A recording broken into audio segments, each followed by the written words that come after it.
Your Honor, my client does not wish to divorce and requests the court to order counseling. She believes the marriage is strong enough to survive this misfortune with some help, said the lawyer of my soon-to-be ex-wife, Julie. My lawyer stood up. Your Honor, a 12-month affair with multiple men, resulting in the birth of a child, can hardly be called a misfortune, especially when a DNA test proves that the said child does not belong to my client. We see no benefit in continuing this charade of a marriage any further. Counseling will not change anything. It is precisely because of the child that I am inclined to order counseling, the judge replied. The child needs a stable home to grow up in. If you expect me to raise this cheating adulteress's child, I said loudly. My lawyer winced. The judge slammed the gavel forcefully. One more word and I will hold you in contempt of court, he shouted. I'm ordering a month of counseling with 2 sessions per week. He glared at me for a moment, then slammed the gavel again. That's all. Julie, my soon-to-be ex-wife, looked smug when I walked into the counselor's office. I'm Dr. Sullivan, but you can call me Gerald. May I call you Brian? He smiled. No, you may not. You can address me as Mr. Stedman. Brian, that's not necessary, Julie began. And you, cheater, can refrain from addressing me at all, I snapped at her. I think we need to calm down. Please, Mr. Stedman, have a seat, Gerald said, pointing to one of the chairs in front of his desk. I dragged the chair a good 6 feet away from the one Julie was sitting in and sat down. Gerald sighed. All right then, he began. I didn't hear anything else because I pulled out my earbuds, put them in, and started listening to music on my phone. Gerald just stared at me, then started talking to Julie. I couldn't hear what he was saying. About 15 minutes later, I saw Julie stand up. She gave me a fierce look and walked out. I took out my earbuds. Well, doctor, good session. See you on Thursday. I'm canceling our sessions and sending my report to the judge. Even better. The judge was not pleased. Give me one good reason why I shouldn't hold your client in contempt of court, he growled at my lawyer. Your Honor, you ordered my client to attend the sessions. He attended the first session as ordered. It was the counselor who canceled the remaining sessions. The counselor's report clearly states that he made no attempt to participate in the session. He put on headphones and ignored everyone the entire time. You ordered him to be present, my lawyer responded. He was present. Given that the counselor deemed continuing the sessions pointless, I would like to request that you grant permission for the divorce as per the petition. Not in this lifetime. I'm ordering 4 more weeks of counseling. Mr. Stedman will be present and he will participate. The office was arranged exactly the same as before, 2 chairs about a foot apart set up in front of the table. The counselor sat at the empty table with a yellow notepad and a photo of an attractive woman who I guessed was around 35 and a child who looked about 6. Mr. Stedman, he said, please have a seat. I started to move the chair again. Julie reached out to stop me and I stepped back. I'm informing both of you that any physical contact will be interpreted as an assault on my person and will be met with an appropriate response, I said. Julie gasped and backed away. I returned to moving the chair and then sat down. I took out my phone again. Mr. Stedman, the judge ordered you to participate in the session. I know. I'm using my phone to record the session to prove my participation. My lawyer says it's well known that some counselors have their own agendas. Since my soon-to-be ex-wife has already been seeing you for some time, I feel that you may have already developed a relationship with her that could work against me.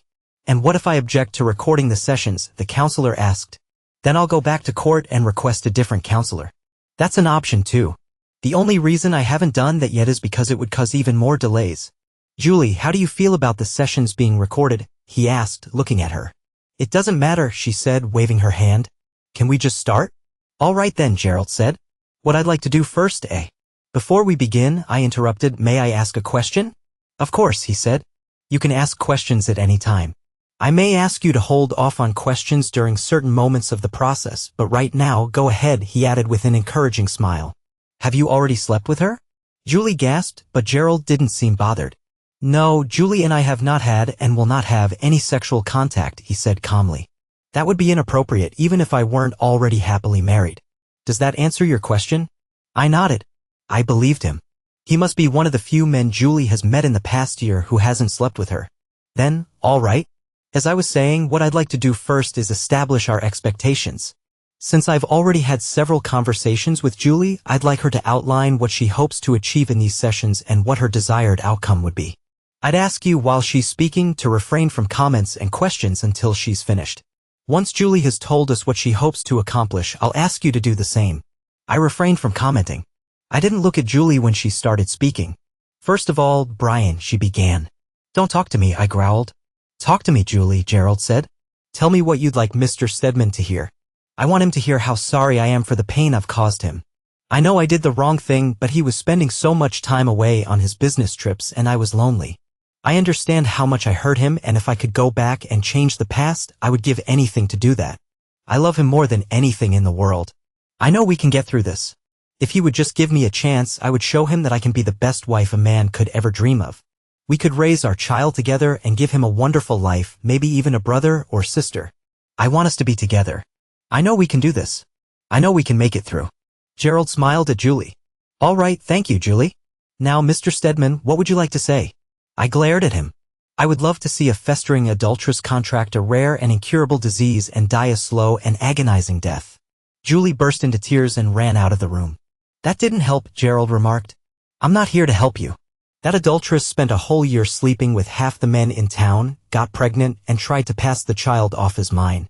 If I hadn't already suspected something and requested a DNA test, I'd still be paying child support for someone else's kid. Tell me, Doc, how exactly am I supposed to feel? Your anger is natural, but you need to look beyond the anger at what you once had. Do you even know what the hell you're talking about? I snapped. Have you ever had the love of your life? The person you trusted with your heart and soul? Someone you were literally willing to die for? And that person betrayed you so badly that you started doubting your own sanity? When I found out what was happening, I wanted to die. I seriously considered ending my life. How can someone who claims to love you cause you so much pain that you're driven to thoughts of suicide? And did you also notice that she never once apologized for what she did? For sleeping with all those men, for lying over and over? For getting pregnant and not even being able to figure out who the damn father was? The only thing that's certain is that it wasn't me, the one person who was supposed to give her a child. So, since you have no idea what it's like to be in my position, don't sit there with your sanctimonious smile and your textbook knowledge telling me I should let go of my anger. Right now, my anger is all I have. Just let me get this adulteress out of my life and try to rebuild something from the shattered pieces she left me. I hope this counts as participation, I growled as I walked out of the office. When I got home, I decided to prepare a bit for the next session. Maybe I could prove my point. I asked Julie to allow us to have this session without her, Gerald said when I walked into his office the following week.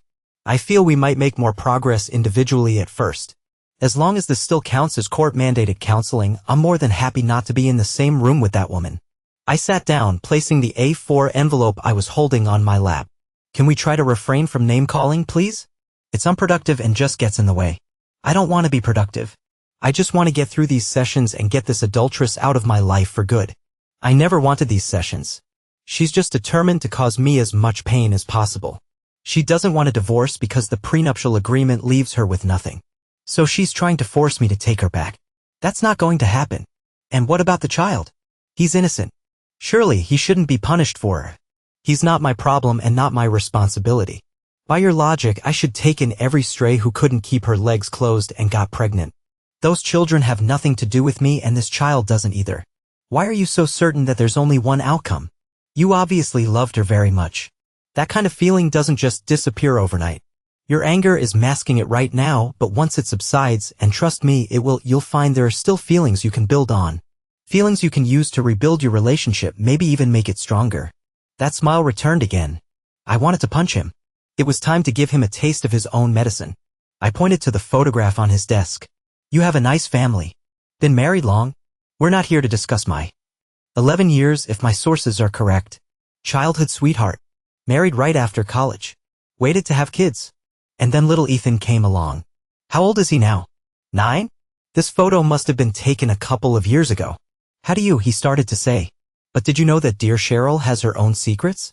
Do you happen to know that when she says she's at Pilates class on Wednesday afternoons while you're at work, she's actually at the Motel 8 on Patterson, sleeping with her personal trainer? That's absolutely ridiculous, he stammered, but I could see he wasn't sure. He had gone very pale. Really? I said, pulling a few photographs out of the envelope. I placed them on his desk one by one. They showed a pretty, slender woman entering a hotel room with a young, muscular man.